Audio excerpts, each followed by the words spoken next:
Welcome back. Today we're going to be getting into Chapter 7, which is enumeration and computer system hacking. Um, Obviously there's a ton of concepts that can fit under the umbrella of computer system hacking. So let's go ahead and look at our key concepts so we can see how we're going to try and drill this down. We're going to look at basic system hacking as well as web and database attacks, specifically the process of enumeration, system hacking, and password cracking. We're going to look at some tools that we use to perform enumeration, privilege escalation, the importance of covering your tracks, and dealing with backdoors. So for most people, the Windows operating system is going to be the first point of entry. A lot of things that you're going to deal with are going to be Windows related or Windows centric. Windows can be used as a standalone operating system or as a networked operating system. Whenever we use an operating system of any kind, it's important to understand that we have to secure it, as well as any software that runs upon it in a networked environment. I know that it seems a little bit egregious and maybe some redundancies there, but I also tend to make sure that any device that is going to be offline in any way or what have you, should at least be set up with the most recent versions of software and possibly updated via flash drives on occasion. This is just so that when you have to upgrade a machine from standalone status to network status or do anything that's related to interconnectivity, you're not starting from a tabula rasa. That's usually not a great place to go from. There's a number of Windows features that are in place in order to try and enhance the capabilities of the system that makes security an issue. So whenever we access things, we do so as a user. A user can be part of a group, and they will also have an SID assigned to them to be able to identify their activities. The user account is the fundamental object in Windows that lets us determine access to resources, be they file shares, systems, applications, etc. Processes in Windows are run under one of four different user contexts. We have a local service, which has a greater access to the local system but a limited access to the network. The network service is a user account with greater access to the network but limited access to the local system, so local network services are kind of inversions of each other. System is a super user style account that gets nearly unlimited access to the whole system and can perform actions with little to no restriction. Current user is contextual. It is the currently logged in user who can still run tasks, applications, etc., but they're subject to restrictions that other users are not subject to. This is true even if the user account currently in place is an administrator. User account information can be physically stored two places, the SAM or the AD. SAM, Security Account Manager, AD is Active Directory. SAM is a database on the local system that stores user account information. The AD is like a centralized place that contains multiple copies of SAM contents on a server called a domain controller. Now, that server can be a single physical device, or it can be a networked group of multiple logical devices, physical devices, that are collated logically. At the bottom graphic here, one of the things that we list is our authentication tools.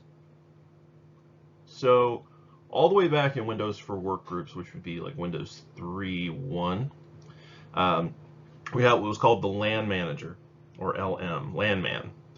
LANman was weak because the way that hashes were created and stored was considered to be repeatable and derivable, so that way you could either spoof or crack hashes a little bit more easily. NTLM, or NT LANman, was developed for Windows NT, or New Technologies. I started working with Windows NT around version 3, I think. I know definitely when we got to Service Pack 4, that was considered to be kind of the standard for NT for a long time, 4.0. It's stronger than LM, but is similar, so that as computational strength increased over the years, it became easier to try and break or spoof those hashes. Now, from Windows 2000 forward, which is what we still use for Windows 8.1, 10, and 11, is Kerberos, named for the mythological dog to guard the entrance to the underworld. This uses a ticketing system, decentralizes the authentication experience slightly, and works with Active Directory to ensure authentication of users.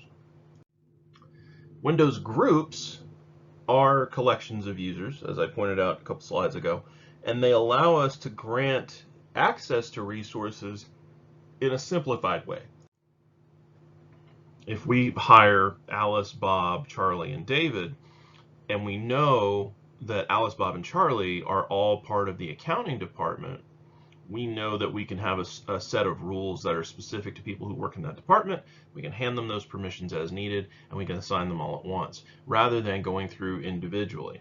Now with David, because he's not part of that particular group, we obviously may have to do some things differently for him, but he is in a group with Edward, Frank, and Gail. So the four of them can go off and do their own grouping, right? So when we're looking at grouping, we're saying, hey, these users can be managed as a unit. This is also important not only for assignment purposes, but for update purposes. So if we have a situation where a particular business function is no longer undertaken by group A and instead is moved to group B, use the two groups that I just identified if you like, we can go in and adjust the group policy, and we'll hear that term again, and migrate over from one group to the next very smoothly. It keeps us from also making errors, because the more changes that we make, probability dictates that there's going to be more possibility for error. If I have to make 100 changes, there's 100 opportunities for me to make a mistake, even a simple one. If I make half as many choices, if I make 50, then that's half the opportunities to be able to make a mistake. If I make 5 changes, then that's even smaller. So what we're doing is saying I can look at and verify my steps more easily because we're consolidating individuals based on their role. So groups can be very useful, but there's also problems with groups, because if we make a change to a group based on a user, then that means that everybody in that group gets that change, which can be a little bit dangerous. We can have what's called privilege creep, where we have individuals who should not have a particular privilege gain it inadvertently. Brought up SIDS just a little bit ago as well. This is a Windows security ID or identifier. It's a unique ID for each object in Windows, be it a user account, a group, file content, whatever it happens to be. And you can see here it's a very long derived string. Now, even though you can use a username to access the system, Windows is going to identify you as a user by the SID. Once an SID is used, it is never reused, so spoofing does not come into play quite the same way. An attacker cannot gain access to files or resources simply by naming their account the same as yours. It takes a little bit more to make that happen. Some commonly attacked and exploited services, I just listed them numerically, and this is by no means exhaustive. There's over 65,000 possible ports, so obviously there's going to be some summation that's necessary, but these are some good ones. 22 for secure shell, 25 for SMTP. Remember, that's how we send mail, not receiving. DNS is TCP UDP 53. RPC endpoint is 135.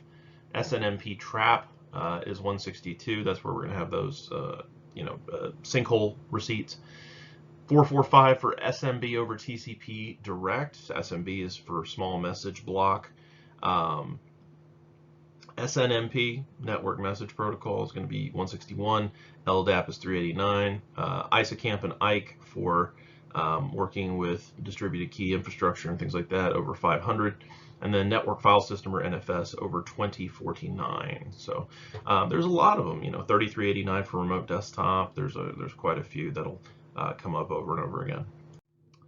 Going into a little bit more depth, especially for the purposes of enumeration, which we're going to talk about in just a second, the NetBIOS service, very common target. TCP 137 and UDP 138 and 139. These are ports for NetBIOS. So it's long been a target for attackers. NetBIOS is a unique character string, 16 characters in length, using ASCII formatting, that identifies network services over TCP/IP.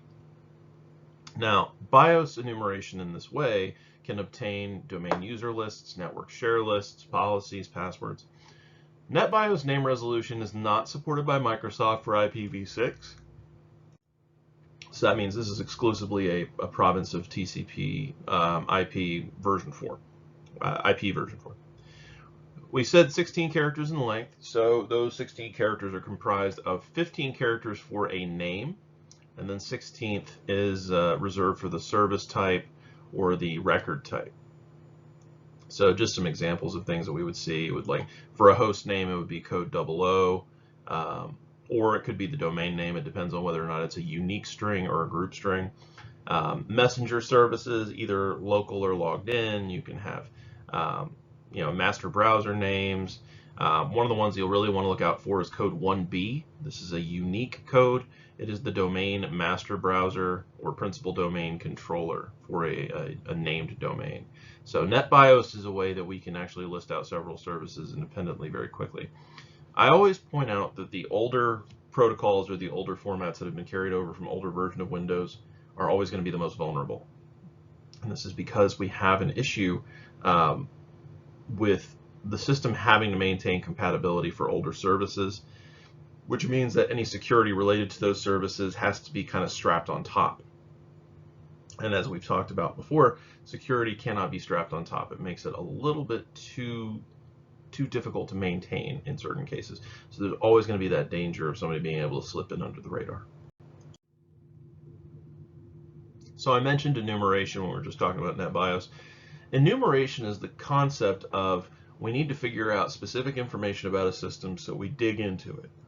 We figure out what services and settings are present, and we use that information to say, I assume this material is present, and I will use that to tailor my attack to a greater level of productivity, also to reduce my visibility. If I attack specific things, and I'm able to try and conceal those attacks by means of intelligent submissions, then I'm able to reduce the likelihood that I'm going to be seen.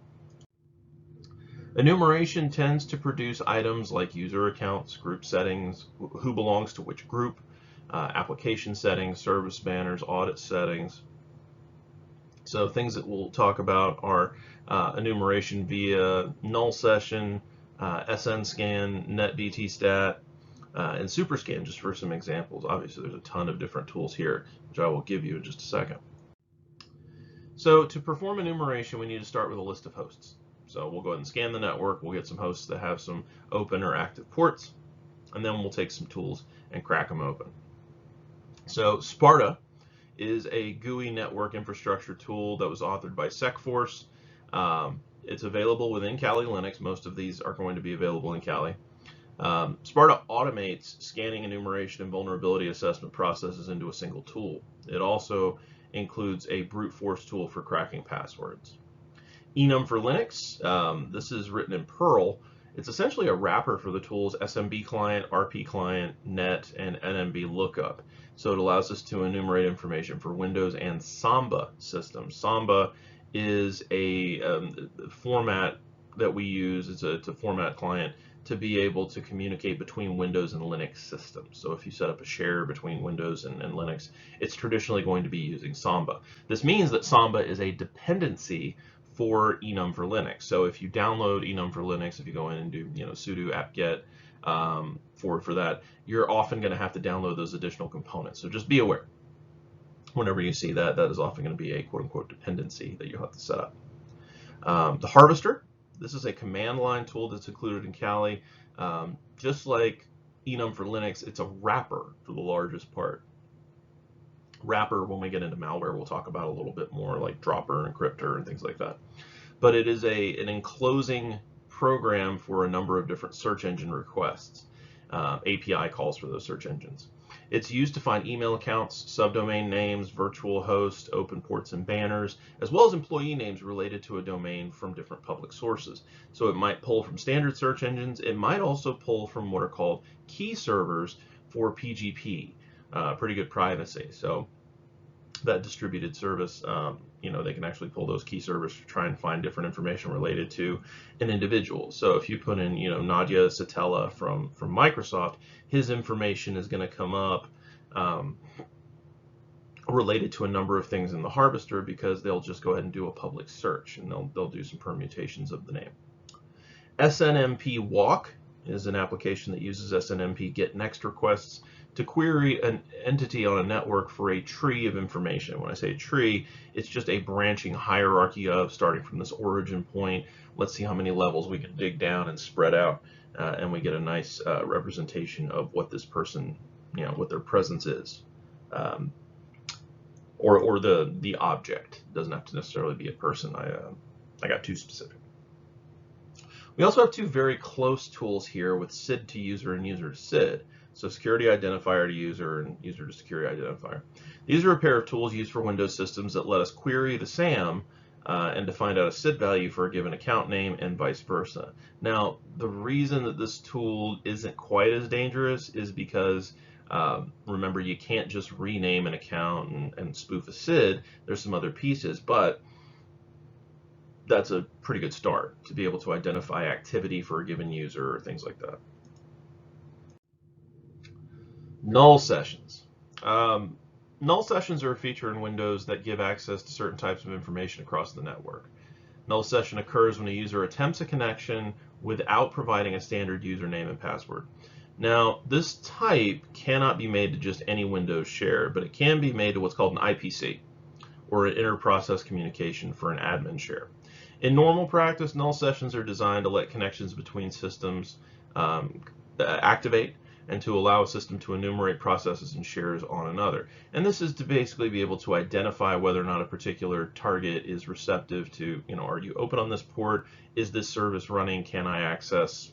Blah, blah, blah, blah, blah. So these are some things that we can find in the null session, users and groups, computers and devices, shares, and users and their host SIDs. Now, if we want to connect to a null session or use a null session to be able to identify some information, we can use the command prompt. Now, you will want to use an elevated command prompt at this point. So you can see here in the title bar of the graphic on the right, it says administrator. Even if you're logged in as an administrator, when you launch the command prompt, it may not necessarily provide you command prompt access. So you want to just make sure that you can, type in CMD in the start menu, right click, hit run as administrator, provide your credentials to the user account control, and then this will show up. Now, to connect to a target where the host is the IP or system name, you'll go ahead and do, net use, and then whatever the unit's name is. Ninja is just the default, the dummy one they have here. I couldn't think of the word. IPC, $. Remember, $sign is usually going to denote something that is hidden, and then you'll go ahead and put in your user information there. You can also see you've got net view, whatever the system's name is. If you do the /all, that'll give you all resources available on that particular target if you have the permissions to be able to view it. Then you can attach it to a share using net use. So in this case, you're going to use the map drive or logical drive S. It could be anything that's not already assigned to a physical drive. There's the username, in this case Ninja, and then shared folder name, whatever it happens to be. MBstat, or MBTstat, I don't know why that's missing the T up there, sorry. A utility designed to troubleshoot name resolution issues that are a result of the NetBIOS service. So NetBIOS, tstat, you've got adapter status, both upper and lower, so you've got some differentials here.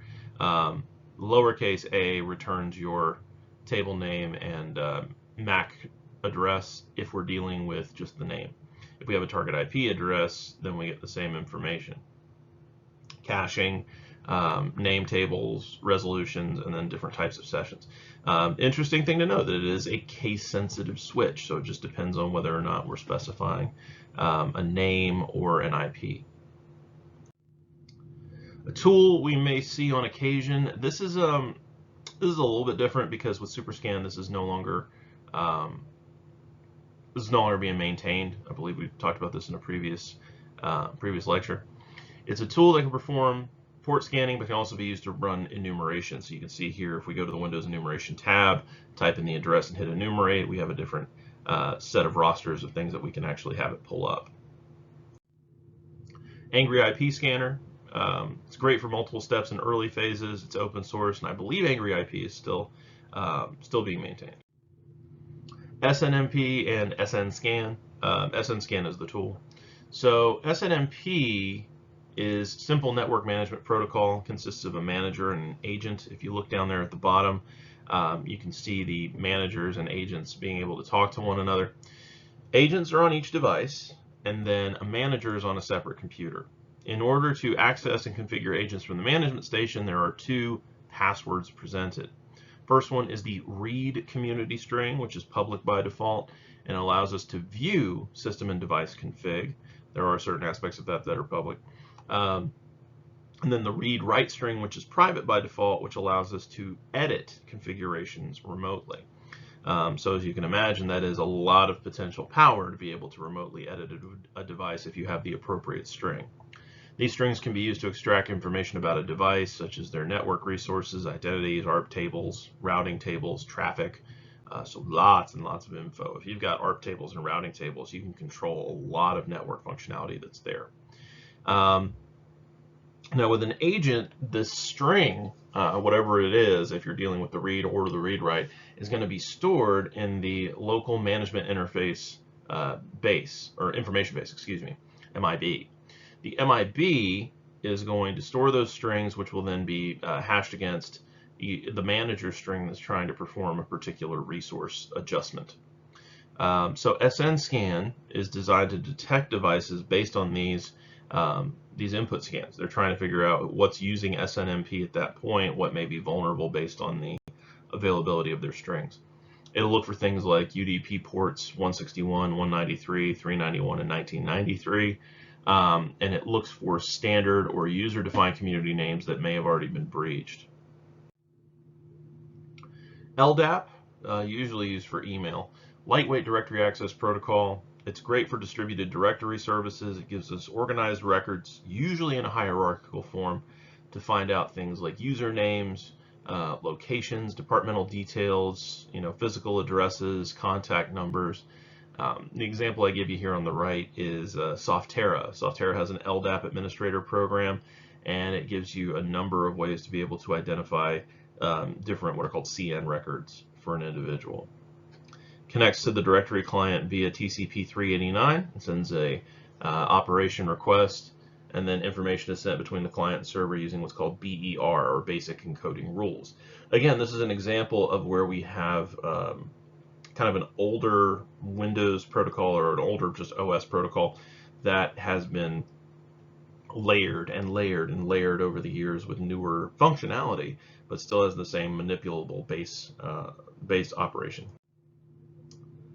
SMTP, being able to send mail. SMTP gives us three built-in commands: verify, EXPN, and receipt to. So verify does what it says, it validates users. EXPN shows the delivery address for an alias or a mailing list. I believe that's an expansion of the term expound. And then receipt to defines who is intended to get that message. So based on responses to these messages, attackers can actually determine valid users on the server via telnet. So they go ahead and log in and they say, hey, let's go ahead and verify this user is in place, and it'll go ahead and give you the information necessary. If you look in the graphic in the bottom left, you'll see that it tries to do user Jonathan. Jonathan gets verified as a super user, Jonathan at mail server, or at NY mail server, excuse me. Verify Smith, no user, nothing identified. We can see the same option going on with expound, and with receipt to, we're looking at mail from a particular individual and saying, does there exist any relationship between this user and this user? Hacking. Oh, it's a long, long list, my children. Hacking incorporates a number of different things, and we're going to talk about some phases and methodology here. There's specifically some things I've brought in from the Certified Ethical Hacker textbook that they have from EC Council, the virtual text. So if you've read over that or seen any of that information, don't be surprised if you see some duplication. System hacking deals with scanning, enumeration, cracking passwords, privilege escalation, and then covering our tracks as we leave. But before we can begin with the actual hack, we need to look at the phases, how these things work. Now, there are four primary phases that we talk about that actually combine a couple of things. in the actual hack process, being able to get in. So we've got footprinting, scanning, enumeration, and vulnerability analysis. This is all pre-attack, if you will. Then we have being able to maintain access once we're inside, and then we have our covering tracks. And the maintaining access can occur during or just before the attack. Usually it's going to be before. Most things are going to be before you actually drop the hammer and do whatever it is you're trying to do. I also will sometimes use what's called the GHC mnemonic, GEEHC. Gain, escalate, execute, hide, and cover. So these are some goals that we can be aware of in order to try and figure out what a system hack is trying to carry out. Gaining access is all about bypassing controls, and we have a ton of different ways to do that. The big ones are going to be passwords, vulnerability exploits, and social engineering. Social engineering is really handy because it doesn't have any kind of technological basis for the most part. It's manipulating people, which are usually going to be a lot more pliable than machines. Escalation is where we acquire the rights of another user or administrator. Execute is where we create and maintain remote access, usually by connecting to a CNC server or a C2. Trojans, spywares, backdoors, tons of different ones there. Hiding files, specifically malicious activity and being able to exfiltrate data. Rootkits, steganography. Steganography is a very interesting tool which we'll definitely play with. And then lastly, covering tracks. We're just hiding our evidence, clearing logs, things like that. Now, if we step back to execute applications, you'll notice backdoor, right? So this is usually done in order to allow us to have information access later on without having to go through the process of infiltration and covering tracks later on. So we provide essentially a spoofed legitimate access that we can then refer to later on. Now, password cracking is a very complex science. The user password bundle, if you will, is a primary validation tool. We combine a user's login with a predefined password and see what we get. And if it matches, great. If it doesn't, then we don't let them in. Now, passwords should be a blend of characters known only to the user, but passwords are not considered strong in and of themselves, mostly because a lot of passwords are weak or easily guessed. People don't necessarily have a strong idea of what it is to be able to make a password robust. Now, password crackers are used to recover passwords both benignly and maliciously, and attackers can use them to gain illicit access. And they work on a couple of different principles that we're going to discuss right here. The stochastic method is something that we talk about when we get into the logic behind how password cracking works. Probability. The probability that something will happen is going to be a big push to be able to design our cracking methodology. If you remember from a couple of lectures ago, we talked about the birthday paradox, where as opposed to thinking that, oh, for two people to be in the same room and have the same birthday, what's our probability? Well, if we want to say that it's half, then we would say 365 over 2 or 182.5. Not the case. It actually only takes 23 people. So it's not entirely intuitive, but it's not non-intuitive either when we look at the steps. So the stochastic method can help us to speed up this cracking process significantly. Informational entropy, or the amount of information production given a specific stochastic source, helps us to be able to derive this information. And we'll look at a further example of this on the next slide. We also have to think about what's called a Shannon bit, or a binary entry. Information content of an event when its probability is 1 in 2. So if we say that there is a binary principle behind something, it's either a 0 or a 1. This is going to happen or this is not going to happen. It is clearly defined, black and white. That's a Shannon bit. So there's also one called the Hartley. We don't talk about as much, but it's the general idea of how do we predict things based on a 1 in 2 chance. And what we're looking at here in the graphic is the probability equation of a 2-coin toss. Now, of course, we could make this much more complicated by using dice, especially polyhedral dice, which I've seen dice that go anywhere from I think 4 sides up to, I think the biggest one I've seen was 120. It's a pretty significant amount of polyhedral sides. But the idea is S, or our Shannon information, is equal to log base 2 of 2 to the n, which is equal, if we do log base 2 of 2, log base x of x, that gives us n, which is the y exponent up here, which means 2, right?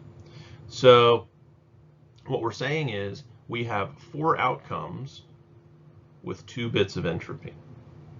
Now this is also allowing that we have outcomes that are based on order. So if we say heads, heads, great. Tails, tails, great. Doesn't matter. The order doesn't matter. But if we say heads, tails, or tails, heads, is it the equivalent information or not?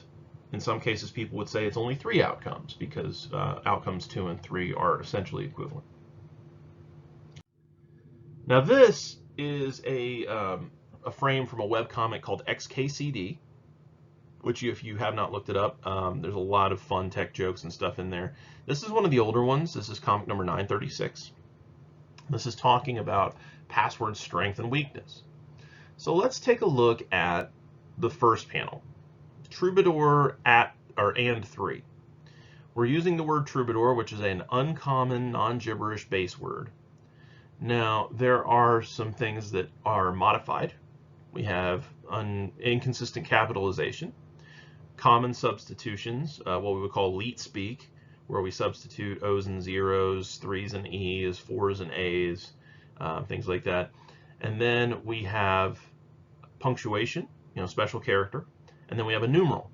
And we also don't necessarily have a fixed order for these salting pieces. We can also note that this is one of a few common formats, as they say here in the bottom left. So that means if we tot all this together, it's roughly 28 bits of entropy. So if we calculate the bits of entropy as 2 to the 28, 2 to the 28th power is a pretty significant number. 2 to the 32 is going to be about 4.3 billion. So if we back that down to the 31, that's 2.15. 30 is 1.07 roughly. 29 is 500,000.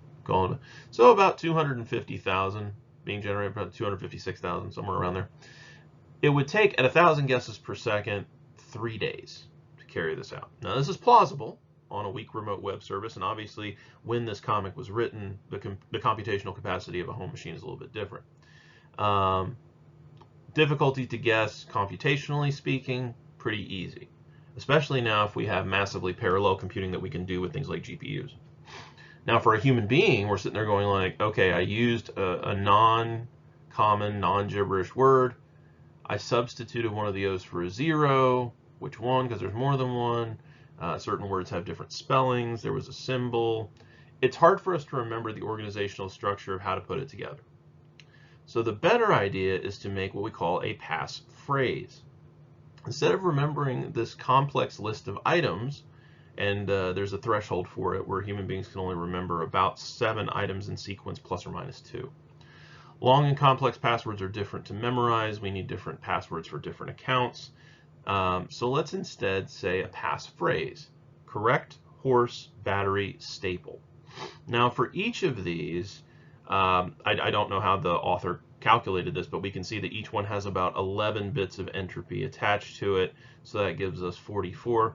I have to assume that has to do with the order, the casing, things like that.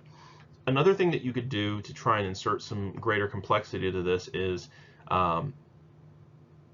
if the particular word starts with a vowel, capitalize it. If it doesn't, leave it alone. After each word, put the number of letters. So if it's correct, put 7, horse, put 5. You can add things like that. An important thing to note is that with password cracking, it's not really complexity that makes as much of a difference. It's length. The thing that's really, really going to help you is length. We go from 11 characters in the first example into, let's see, 7, so that's 14, 25. So we're more than doubling the length, pretty significant amounts. Now, in this case, now we've got our 44 bits, whatever that may be. We have 2 to the 44th power. Now remember, powers double each time you go up with 2. So 2 to the 28, 29, 30, we start ramping up pretty quick. So at 1,000 guesses per second, it takes 550 years to do a brute force crack on this. Now, Could we put together a dictionary? Could we use a hash? Could we do all that stuff? Yes, absolutely. But if you can create what's called a memory palace, to where you take a phrase and you have a visual image that you can recall from it, then it's easier to make it work. There's tons of ways to be able to put this together. And the caption at the bottom says, through 20 years of effort, we've successfully trained to use everyone to use passwords that are hard for humans, but easy for computers. So as you're dealing with passwords, that's one of the easiest ways to try and break through, unless, of course, we have multi-factor authentication present. So we've got a couple of different types of password cracks we can deal with. Passive online attacks, which is where you're just listening. Usually this is either going to be sniffing or man-in-the-middle or replay attacks. Requires patience. Sometimes it's computationally complex, and it's hard to perpetrate quietly. Active attacks are where we actually try and crack into weak or poorly chosen passwords that are in use. So Trojans, spyware, keyloggers, pass the hash, Kerber roasting. There's a ton of different tools that are helpful for that. Offline attacks are a form of password attack that relies on how passwords are stored. So dealing with things like a rainbow table, which has a pre-computed table of entries for a given dictionary. Distributed network attack, which is where you have what's called DNA. A DNA attack is going to coordinate small amounts of computing power across an entire network. So again, that massively parallel computing we were talking about a little bit ago. Same thing you'll see in a distributed denial of service. Dictionary attacks. This is where an attacker will try all possible combinations in a list, very similar to a brute force, except dictionary gives you a preset list of words.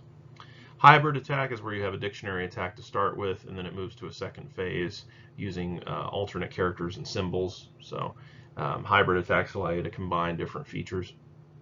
And then non-technical methods are where we go right after the person using the system as opposed to the system itself.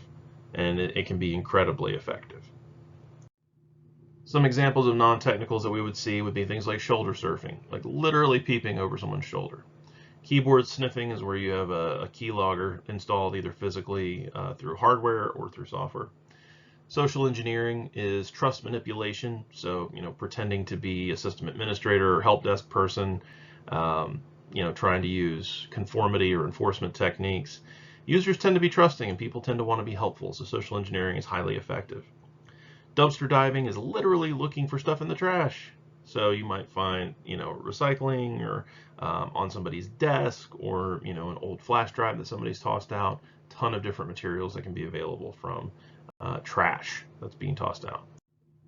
Some extremely common targets would also be administrators, very low-level accounts, and guest accounts.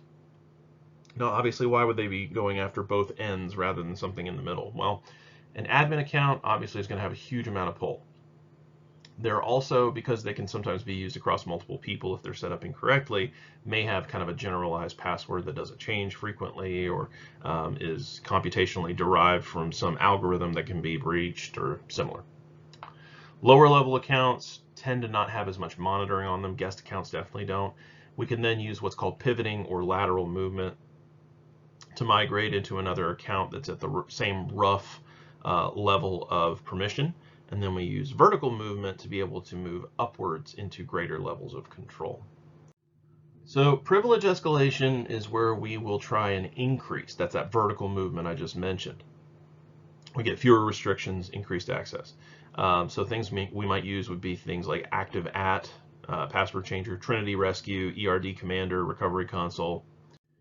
With active at, it's a utility that can perform multiple functions, including resetting passwords.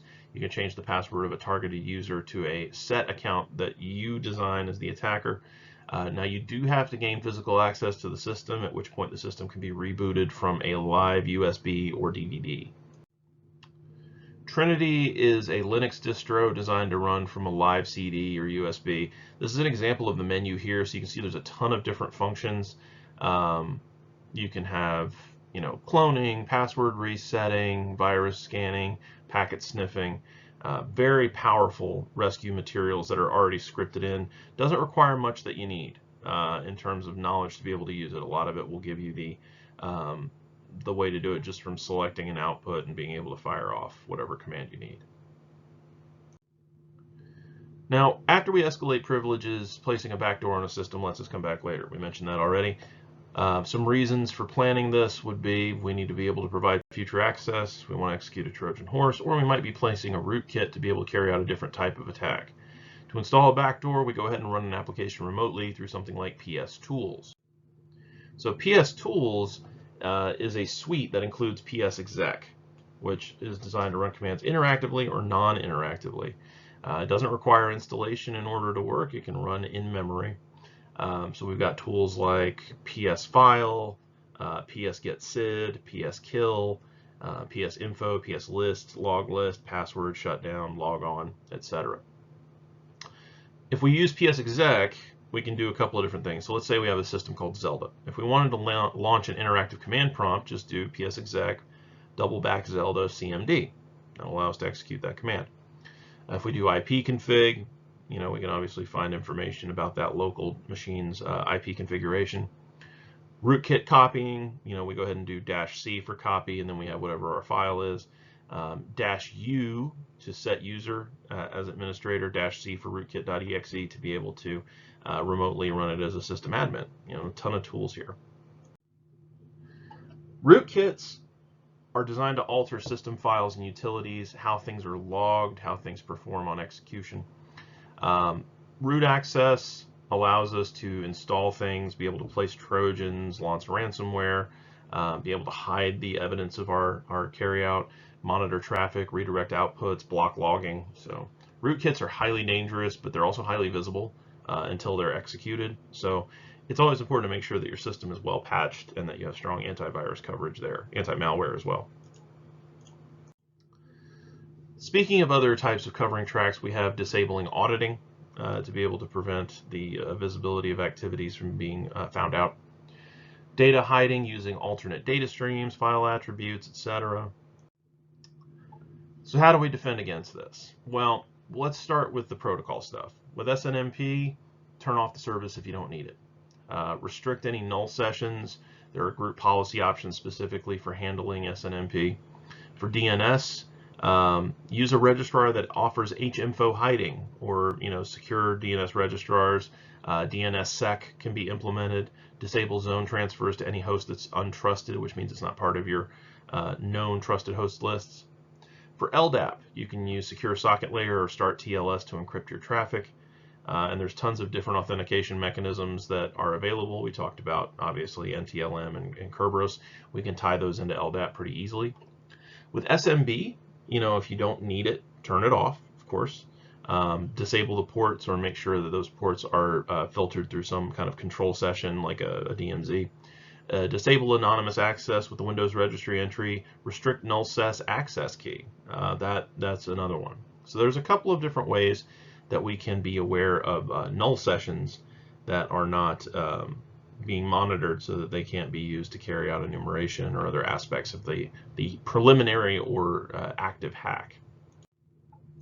Now, I'm not going to read through all of these, but this is a good one to do a screen grab of because there's a ton of information about how to defend against password cracking. And it really comes down to predictability. How much can somebody glean out of things that they already know to be able to guess what your password is now versus what it was then, or things they know about you. So disallow being able to reuse the same password, disallow password sharing, check it against a known dictionary of weak targets, make sure your transfer protocols do not have any clear text or weak encryptions, make sure that there's a length requirement, don't allow system defaults, multi-factor authentication is huge, make sure your database file is encrypted. There's a couple of different things. In summary, folks, we carried out a lot in the last 45 minutes. We talked about enumeration, hacking, password cracking, the stochastic method, tools to perform enumeration, privilege escalation, how to cover your tracks, why it's important, and then how to not only execute but prevent backdoors. Thank you so much for your time and attention. As always, I absolutely thrive on your feedback, so please, if there is something that you would like to see explored in greater detail or clarified, let me know in the comments. Let me know via my Blackboard entries, my email address, Google Voice if you got it. Other than that, study hard, knock those labs out, and thank you again. I'll see you next class.